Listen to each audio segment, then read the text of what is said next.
Hello everyone, I am going to talk on chronic osteomyelitis. When the osteomyelitis is more than 3 weeks, it's called chronic osteomyelitis.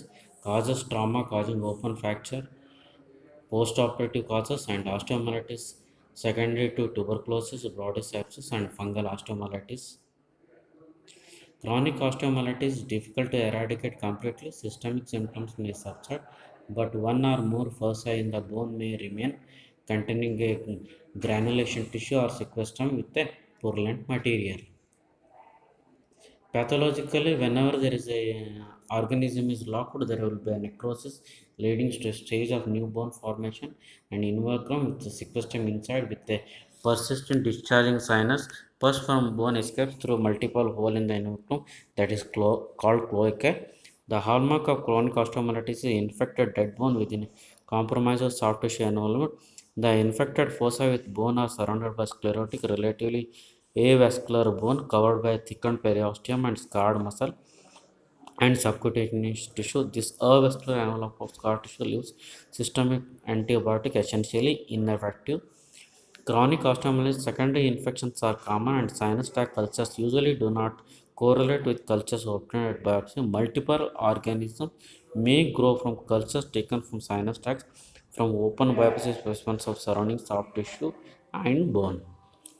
Clinically, there will be pain, swelling, discharging sinus, bone thickening, deformity, joint stiffness, shortening of limb, pathological fracture, and sinus tract malignancy.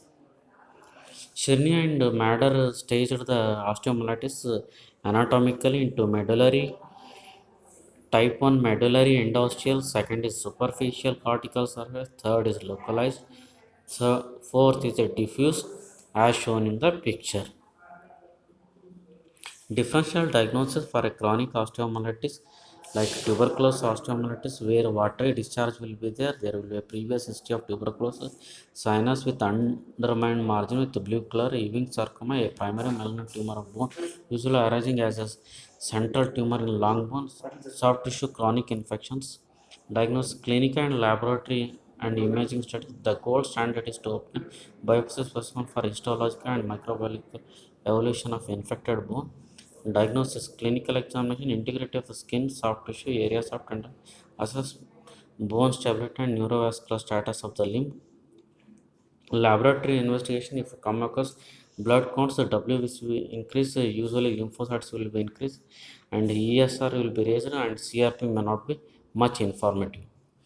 Imaging studies, if you take a X-ray, there will be a cortical destruction, periosteal reaction, sequestrum and deformity and sclerotic. If you inject methylene blue into the sinus tract 24 hours before surgery for excision purpose, you can inject the dye and get an tract visualized on a film. CT scan shows that there is a cortical bone surrounding soft tissue and is especially useful in identifying the sequestra. MR. The extent of pathological insult by showing the margin of bone and soft tissue edema, well-defined rim of high signal intensity surrounding the focus of active disease seen. That is called rim sign. Treatment, supportive treatment, antibiotic to prevent spread and surgery, usually sequestectomy and saucerization. This is a picture of sequestectomy and curettage and sinus tract as I told you earlier. And technique, expose an infected area of bone and excise all sinus tract completely. Incise the indurated periosteum and elevate 1.3 to 2.5 cm on each side. Use a drill to outline a cortical window at the appropriate site. Remove it with an osteotomy. Remove all sequestra, purulent margin and scarred and necrotic tissue. If sclerotic bone seals off a cavity with the medullary canal, open it into canal in both directions to allow blood vessel to grow into the cavity. After removing all suspicious matter, carefully excise the overhanging edges of bone.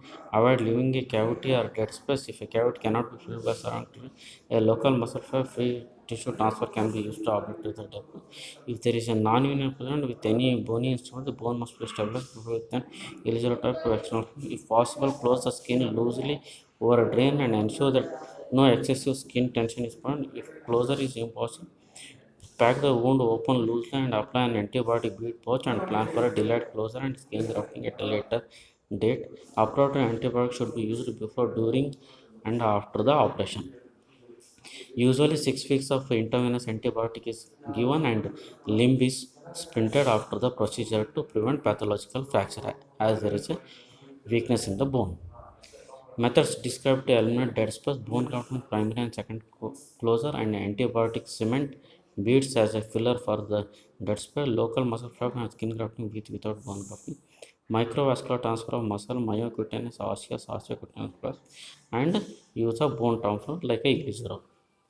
Open bone grafting, peptide would have a stage of deployment and stage of grafting and wound coverage. This is the way. First, you have to do deployment. Second, there is you have to put after granulation tissue. You have to graft it. Then wound closure is either by some cases epithelialization will occur. Otherwise, skin grafts or myocutaneous grafts or muscle pedicle graft or flea grafts using a microvascular technique.